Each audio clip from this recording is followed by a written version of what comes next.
इसका भी सुगम करता पहले सीखे, फिर गांधी मंच, समुदाय और फिर साझा समाज बने। इस तरह से होगी। सेशन की डिजाइन किस तरह से होगी?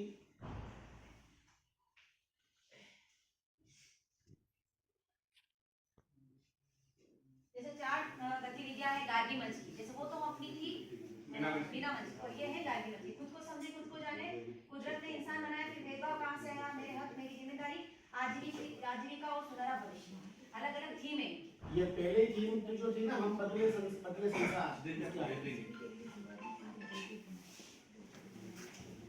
क्या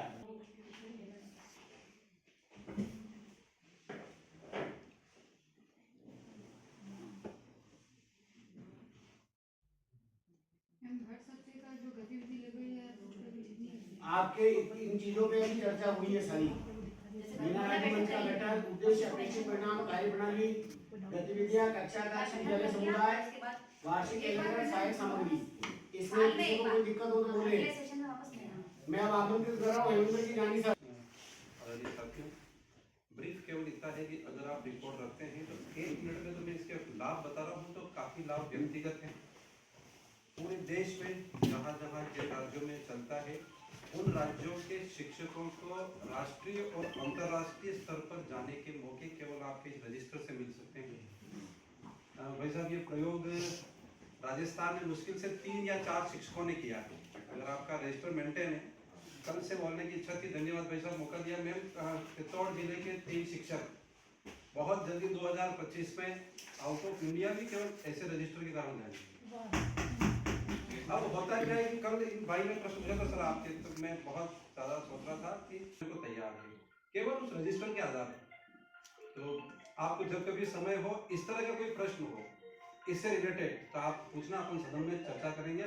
धन्यवाद भाई साहब, टाइम देने के लिए। और लैंग्वेज वाला और एक सामाजिक विज्ञान वाला, ऐसे ही 9 to 12 में भी 3 जोन है, जिसमें गणित, लैंग्वेज और विज्ञान का। मैडम तो इसके सामने आ गया किशोरी मेले के अंदर क्या है कि ज्यादातर लड़कियों को ये मतलब जो प्रोजेक्ट वगैरह बनाने के लिए थीम वगैरह दी जाती है, तो उसमें अलग अलग है। जैसे लैंग्वेज के आप हिंदी इंग्लिश दोनों यूज कर सकते हैं। वो प्रारंभिक वाले 6 to 8 की बालिकाएं उसमें भाग लेती। तो सबसे पहले इसमें क्या होता है कि अपने पीओ क्षेत्र पे ये किशोरी मेला अपन लगाते हैं। तो उसमें जब जो तीनों जोन में जो 6, 7, 8 में एक जो प्रथम लड़की आती है, उसको फिर ब्लॉक लेवल पे सेलेक्ट करके अपना जो उसकी थीम से प्रोजेक्ट, मॉडल, चार्ट जो भी बनाया होता है उसको ब्लॉक लेवल पे ले जाते हैं। फिर ब्लॉक स्तर पर फिर से सभी जो पीओ क्षेत्र की बालिकाएं आती है, वहाँ उनका फिर से वो कंपटीशन होता है। और उसमें हर जोन में ब्लॉक लेवल पे फिर प्रथम जो बालिकाएं आती है 6 लड़कियां, फिर वो 6 वापिस जीरा लेवल पे जाती है।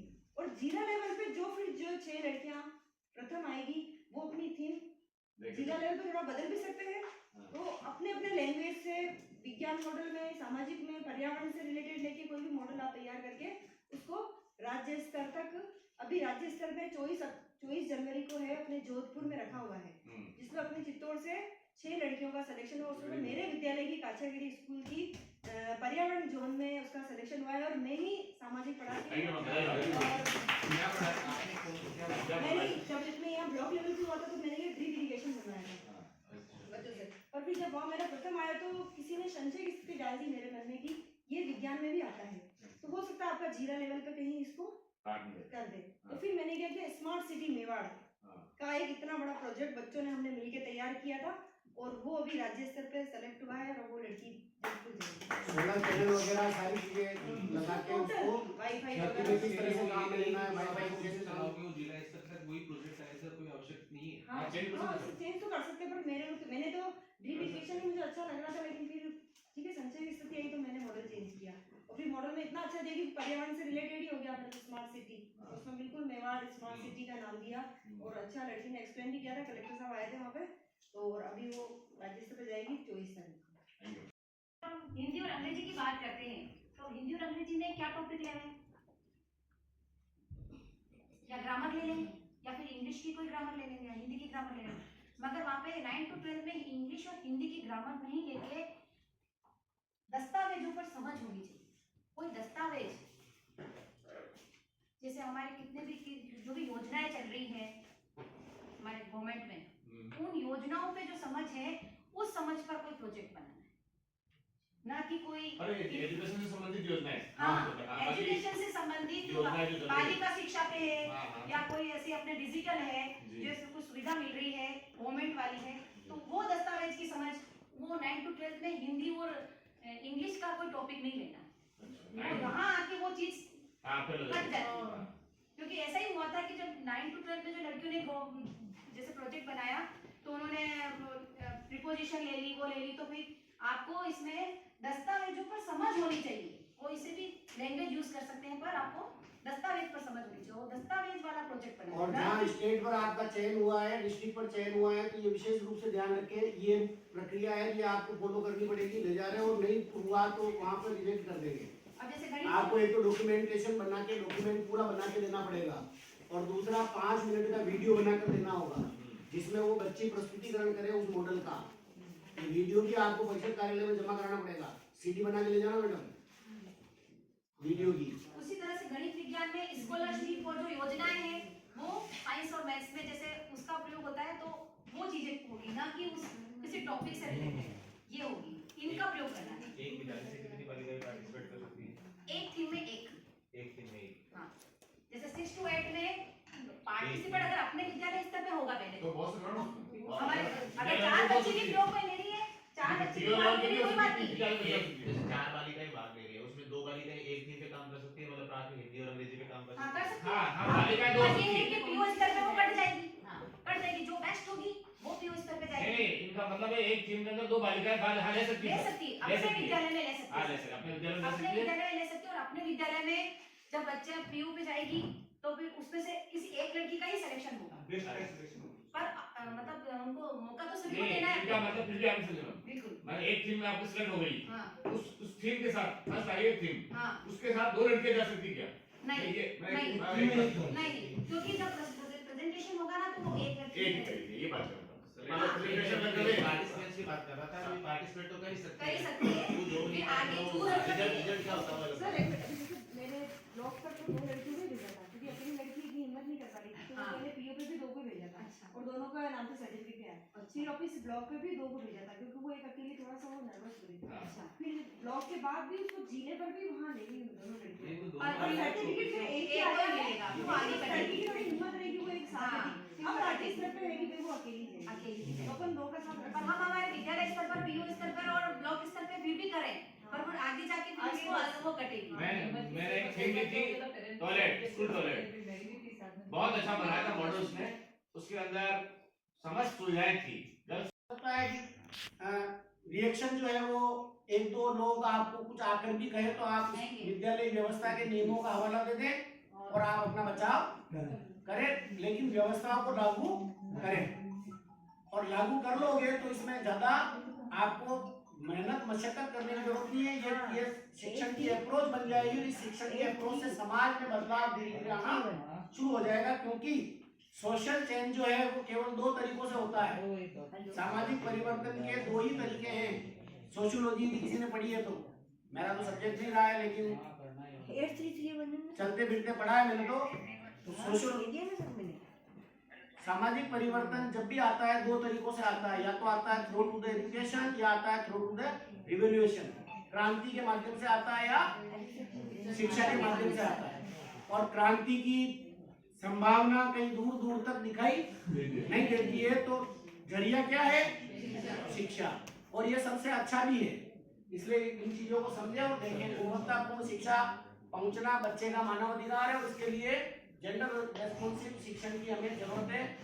कैसे करना है, क्या करना है, ये थोड़ा सा इसमें आगे दिया हुआ है। कैसा दिखता है, दिखने की बात है तो लड़के लड़कियों दोनों है, लड़कों और लड़कियों या महिलाओं पुरुषों दोनों को उनके द्वारा निभाई जाने वाली भूमिकाओं में सार्थक योगदानकर्ता के रूप में दर्शाया जाता है।